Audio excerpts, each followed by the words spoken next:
Hello, thank you for tuning in. Today we're going to take a look at the Villainator Dart Blaster in the Adventure Force line at Walmart.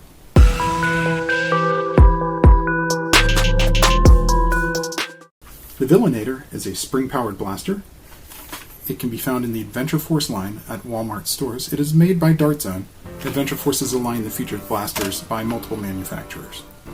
This is a pump-action springer with several features. It has a detachable stock, which you can remove by pressing this button here.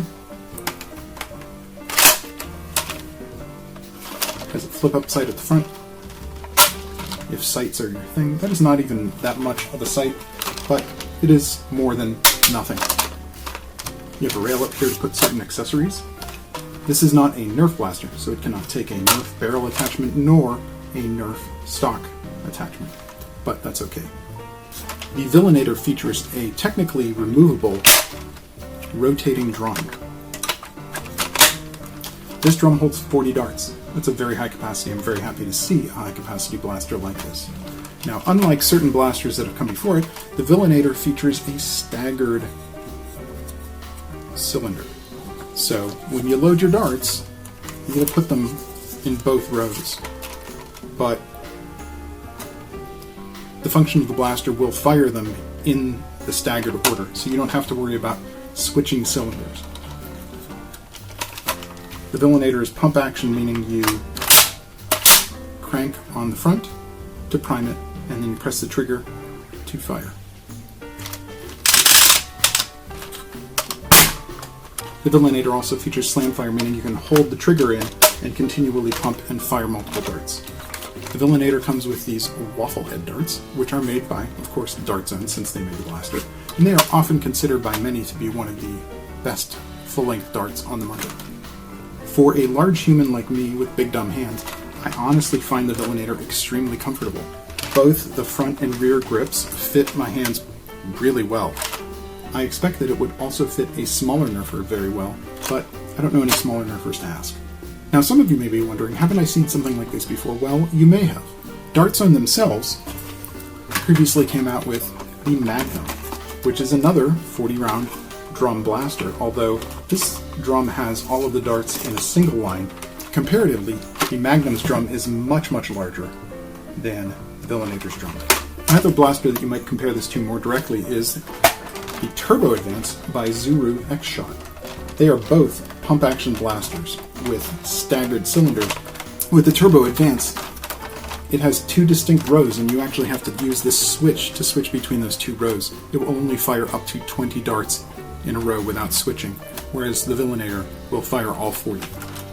Now, I personally also find the ergonomics of the Villainator better than those of the Turbo Advance. In particular, my hand has difficulty squeezing all of my fingers above this handguard. That won't affect everybody, of course, but it is a personal note. I fired the Villainator over my chronograph and I got an impressive performance of 82 feet per second on average, which is much higher than your average Nerf blaster, which fires approximately 70 feet per second.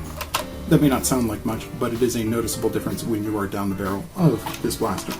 Now, I've been in a Nerf for a few years now, and the first Humans vs. Zombies event that I went to, I actually took a Dart Zone Magnum with me, and the blaster itself did great.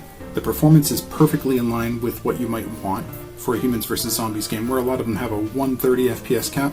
I think the Villainator can only improve on that original design. To some, it is definitely going to be a more comfortable form factor, although I also like top prime pistols. One of the issues that I ran into with the Dart Zone Magnum is that the spacing that it leaves for a dart is just a hair too small for many darts. So as the cylinder would rotate, the darts would actually butt against the side of the blaster and they wouldn't go into the firing area. I'm pleased to say that that's definitely not the case with the Villainator. There's plenty of room for any full-length dart size to go in here just fine, and they won't catch. I did not experience any sort of jam or malfunction when testing this blaster.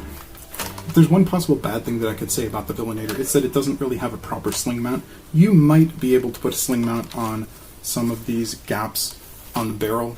I think for my own slings they'd actually be slightly too large and it wouldn't quite work. Plus, if you were slinging it from the front, it would just kind of sag down like this, which is not ideal.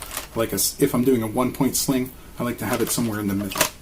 Also, it's my understanding that the stock of the Villainator is interchangeable with certain other Dart Zone products, such as the Dart Zone Spectrum.